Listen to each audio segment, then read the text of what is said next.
गजा में सहूनी फौज की खूनरेजी, गुज़िश्ता 24 घंटों के दौरान मजीद 65 फ़लस्तीनी शहीद, 140 से ज़ायद ज़ख्मी। शहादतों की मजमूई तादाद 42,438 हो गई। गजा में ग़िज़ाई क़िल्लत का खदशा बढ़ गया, इमदादी सामान मजलूमों तक ना पहुँच सका।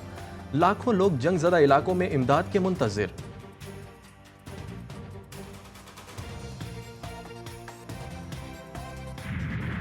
लबनान में सहूनी दहशतगर्दी जारी, 24 घंटों में मजीद 27 शहरी शहीद, 185 जख्मी। सहूनी फौज ने मुजीब में हज़रत याकूब अलैहिस्सलाम के बेटे बिन यामीन के मज़ार पर भी बम बरसा दिए। हिज़्बुल्लाह ने अल-ज़ोग़ में 5 सहूनी फौजियों को हलाक कर दिया, 50 जख्मी। 2 मरकावा टैंक भी तबाह। हिज़्बुल्लाह ने लबनानी सरहदी इलाके ओदिसिया, ईता, अल-शुएब और रामिया में सहूनी फौज को शदीद नुकसान पहुँचाया।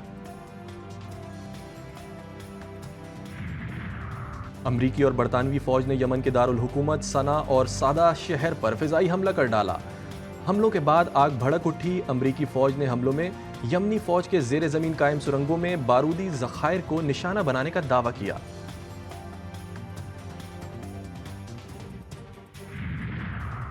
गजा के कसाई नेतन्याहू ने ईरान पर हमलों के अहदाफ की मंजूरी दे दी।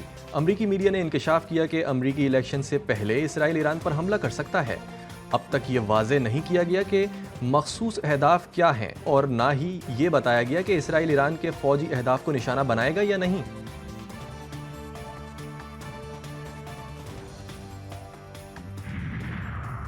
रात के आखिरी पहर वजीर आज़म सरगर्म। शहबाज शरीफ बिलावल जरदारी के साथ मौलाना फजलुर रहमान के घर पहुंच गए। पीटीआई क़यादत से मुलाकात के बाद दोबारा मुशावरत का सिलसिला जारी।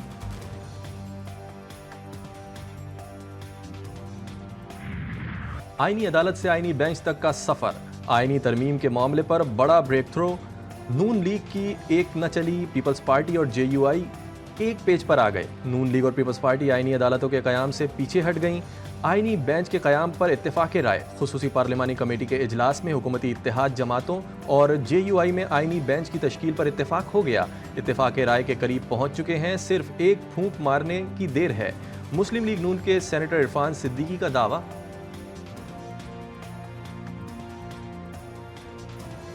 कमेटी में आज बहुत अच्छी गुफ्तगू हुई है। पीटीआई भी मौजूद है, गौर साहब मौजूद हैं, सारी जमातें मौजूद हैं। जो एक टेंटेटिव मुसवदा है उस पर बात हो रही है, जो जिसको तारड़ साहब ने खाका कहा है और उस पर आलमोस्ट सबका एग्रीमेंट मौजूद है। थोड़ा सा इंतजार करें, इंशाल्लाह फिर। आईनी तरमीम का final round. Ball Tehreek Insaf के कोर्ट में मौलाना फजलुर रहमान से पीटीआई वफ्द की मुलाकात। आईनी तरमीम पर मुशावरत, बानी चेयरमैन से मुलाकात नहीं करने दी जा रही। हुकूमत इजाज़त दे, आईनी तरमीम पर बानी पीटीआई से मुलाकात के बगैर हामी नहीं भर सकते। तहरीक इंसाफ के वफ्द ने मौलाना के सामने शराइत रख दी।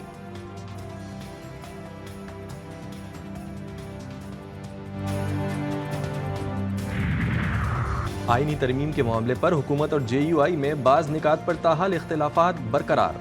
ज़राए का कहना है कि मुजवज़ा तरमीम में जजिस पैनल आर्टिकल 8 और 243 पर मामलात अटके हुए हैं। आईनी बेंच पर इत्तेफाक होने के बाद मामला मजीद बिगड़ गया। ज़राए जेयूआई का कहना है कि जजिस पैनल का इतलाक जस्टिस मंसूर अली शाह की नामजदगी के बाद होना चाहिए। पार्टी का ड्राफ्ट मिल चुका है, हमें जेयूआई का ड्राफ्ट मिल चुका है, लेकिन हुकूमत का ड्राफ्ट मेरे ख्याल में आज दिन तक अगर कैबिनेट में भी आया होगा तो कैबिनेट के अराकीन ने भी उसको शायद देखो। अब समझ में ये नहीं आ रही हमें कि हमेशा तरामीम हुकूमत की तरफ से इनिशिएट होता है, लेकिन हुकूमत का ड्राफ्ट कहीं नजर नहीं आ रहा। सरदार अख्तर मेंगल कहते हैं आईनी तरामीम लाना हुकूमत का हक है। अभी तक उन्हें पीपल्स पार्टी और जेयूआई का मुसवदा मिल गया, हुकूमत का मुसवदा अभी तक उन्हें नहीं दिया गया। जीटीवी न्यूज़ के प्रोग्राम G4 गरीदा में गुफ्तगू करते हुए बीएनपी सरबराह का कहना था कि पहले तो ये देखा जाए आईनी तरमीम ला कौन रहा है, हुकूमत, ओपोजिशन या तीसरी कुव्वत।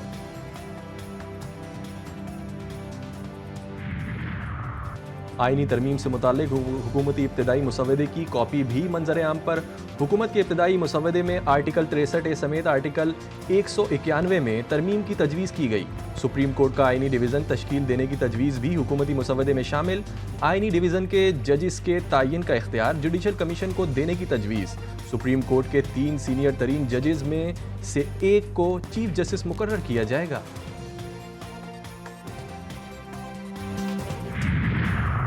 पंजाब भर के सरकारी और निजी कॉलेजेस और यूनिवर्सिटीज में छुट्टी का ऐलान। हायर एजुकेशन डिपार्टमेंट पंजाब ने सूबे भर में आज की छुट्टी का नोटिफिकेशन जारी कर दिया। महकमा दाखिला पंजाब ने दफ़ा 144 के निफाज का नोटिफिकेशन जारी कर दिया। पंजाब में हर किस्म के एहतजाज, जुलूस और ऐसी तमाम सरगर्मियों पर पाबंदी आयद।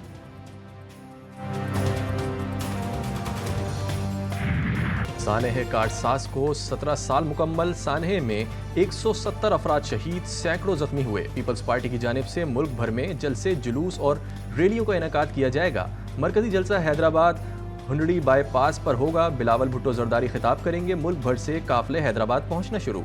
जियाले जमहूरियत के लिए जान का नजराना देने वाले कारकुनों को खिराज अकीदत पेश करेंगे।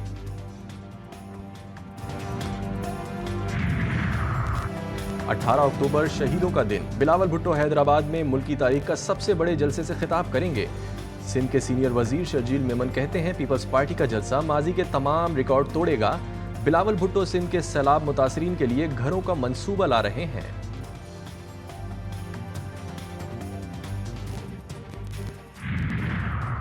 कराची के इलाके औरंगी टाउन खलील मार्केट के करीब पुलिस मुकाबला। फायरिंग के तबादले में पुलिस एहलकार अब्दुल गफ्फार शहीद, राहगीर एजाज जख्मी हुआ। जख्मी हालत में गिरफ्तार डाकू दम तोड़ गया। शहीद कांस्टेबल अब्दुल गफ्फार की नमाज जनाजा पुलिस हेडक्वार्टर्स गार्डन जुनूबी में अदा कर दी गई। आला पुलिस अफसरान, वुरसा समेत अहले इलाका की शिरकत।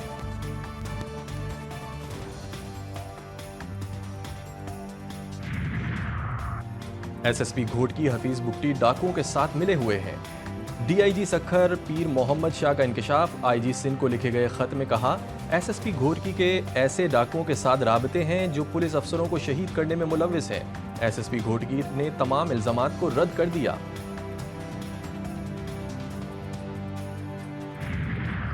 पता किसकी, आज होगा आर्या पार। इंग्लिश टीम को 261 रन, पाकिस्तान को 8 विकेटें दरकार। पाक इंग्लैंड दूसरे टेस्ट दिलचस्प मरहले में दाखिल। मुल्तान टेस्ट के तीसरे रोज पाकिस्तानी बैटिंग सूखे पत्तों की तरह बिखर गई। दूसरी इनिंग में पाकिस्तान क्रिकेट टीम 221 रन पर ढेर हुई। इंग्लैंड को जीत के लिए 297 रन का हदफ दिया। पाकिस्तान की जीत का दारोमदार फिर स्पिनर्स पर आ गया। तीसरे दिन खेल के इख्तिताम पर इंग्लिश टीम ने 2 विकेटों के नुकसान पर 36 रन बनाए थे।